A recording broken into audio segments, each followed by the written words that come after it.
Bumuhos sa NAIA Terminal 3 ang mga pasaherong gustong makabisita sa kanilang mga mahal sa buhay ngayong undas.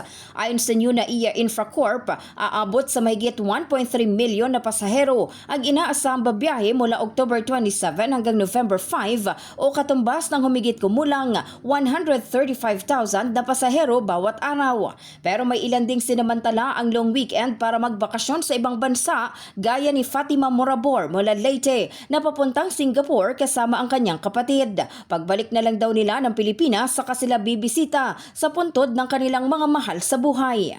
Kasi long weekend po siya. So we grabbed the chance na we can spend time kaming magkapatid because I'm getting married soon. Wow. That's what we're gonna do the first thing that we land back here in the Philippines.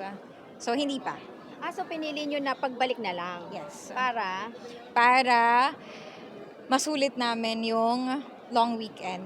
Paalala ng pamunuan ng paliparan sa mga biyahero, maglaan ng sapat na oras para makaiwas sa abala. 3 oras bago ang international flight at 2 oras para sa domestic. Kaya payo ni Fatima sa mga kapwa niya biyahero. It's better to be early kasi mahaba yung pila. So, madami ding nagbabakasyon ngayon and ingat-ingat lang because it also means na malaki din yung risk kasi madaming tao. So, beware of your things. At upang mapabilis ang proseso, nag-deploy ng karagdagang tauhan ang Bureau of Immigration at gumamit ng e-gate scanners para sa mas mabilis na boarding. Sa halip na mano-manong iti-check ng mga security ang kanilang boarding pass, itatap na lamang nila ito sa scanner. Paalala pa ng mga otoridad, huwag kalimutang mag-fill out ng e-travel form para maiwasan ang delay sa kanilang biyahe.